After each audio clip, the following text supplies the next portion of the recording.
What should I buy for beta? How many boxes should I get? Do I need a precon? This complete buyer's guide for beta will answer all of these questions.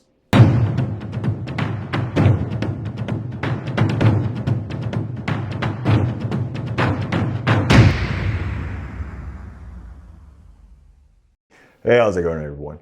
This is Hank from Wizards End, and you are watching Sorcery TCG News.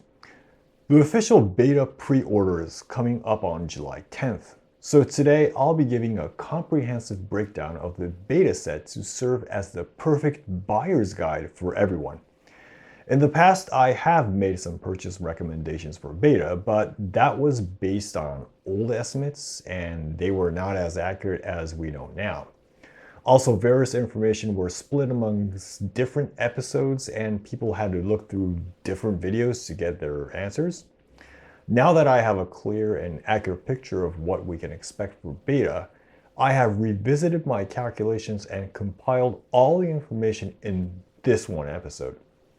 Now you will only have to look at this episode to make your final purchase decisions. Here's today's agenda. I'll first address the differences between alpha and beta from the information we have available at this point. Then I'll review the contents and details of the beta precon and booster boxes, talk about how many boxes are required to complete a beta set, and finish off with my recommendation. So first off, how is beta different from alpha? Beta is the first non-Kickstarter product that will be available for general consumers through normal retail stores. Currently, it is planned to be released on October 6th. There is also going to be an official pre-order that will start on July 10th with a special promotion. The headless haunt in this picture is the buy a box promo card that will be given out for making pre-orders at certain retail stores. Further information regarding this pre-order will be given from Eric's Curiosa on July 10th, so please keep your eyes open. The beta set has some differences from alpha and it is summarized here. The biggest difference is in regards to the Frazetta cards and set size. In alpha there are 4 cards that use Frank Frazetta arts. Those cards are Corzin Theus, Death Dealer, Ruler of Fall, and Vile Imp. Due to the license agreement, these arts are only to be used in alpha, and for beta it'll be replaced with different art. Keep in mind that only the art is going to change. The card itself will still exist. Also, the set size will be changed from 403 cards to 402. Apparently, one card is going to be removed from alpha, and it is currently speculated to be this card, Eric's Curiosa. Even though this is just a speculation, most people in the Sorcerer community kind of agree that this would likely to be that card, due to the nature of the card's effect. Rip Eric's Curiosa to draw a card from your collection. You want to limit the print run so that it becomes difficult to use this card, as the effect is extremely powerful. Now let's look at the precons. The biggest change in the beta precons from the alpha is that the avatars will be different. Note that this is not just an art difference, but the functionality is completely different. You can actually see the new avatars on some of the published articles from Eric's Curiosa. The 4 new avatars are Geomancer, Sparkmage, Flamecaller, and Waveshaper. The functionality is unknown at this point. Other than the avatars and the deck composition itself being different from the alpha versions, everything else seemed to be the same with alpha at this point. This is an image of the alpha precon breakdown for your reference. You will get 4 different precons with various tokens and a rulebook. The booster pack was originally supposed to be an alpha special thing, but from some of the comments made from Eric, it seems like it may be included for beta too. Now you might be wondering why you should buy a precon, and here are 4 reasons. The first reason is that the non-foil elemental avatars you get in the precons will likely not be included in the booster boxes. In the booster box, it is likely that only the foil version will exist just like the alpha version. Secondly, it includes many elite and unique cards that are useful in various constructed decks. You will get the most play value for the price you pay for this precon set. Third, it will provide you enough Alice cards for constructed play. This is the most important point for the ones who plan to play constructed but only buy 1 or 2 boxes. You will not get enough sites due to variations in the types of sites you would get. Having the precons will free you from not having enough sites. Finally, you will get good amounts of tokens that are essential for playing the game. So next, let's review the booster box composition. The beta booster box will contain 36 booster packs and will have a set of 402 cards. It'll include curios and foils, but we do not know what will be the same and what will be different. We expect to see the same pack composition as Alpha with 3 exceptionals, 1 elite, 10 ordinaries, and a basic site card.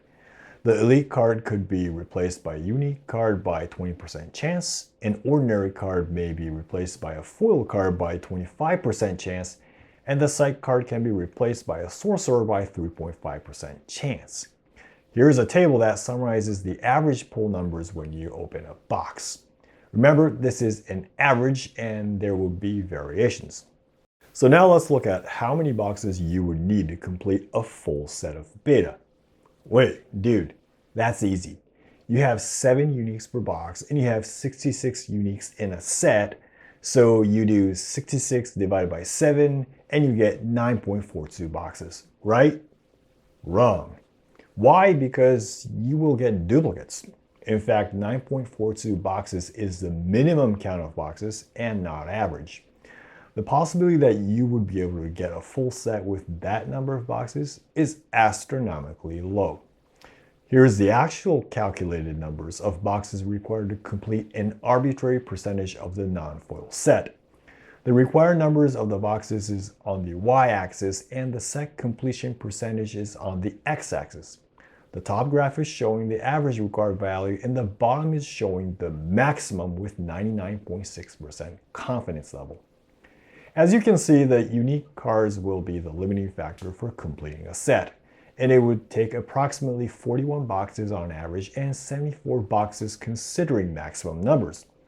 Looking at what people is getting from the alpha openings, this graph does seem to model the actual completion rate accurately at this point.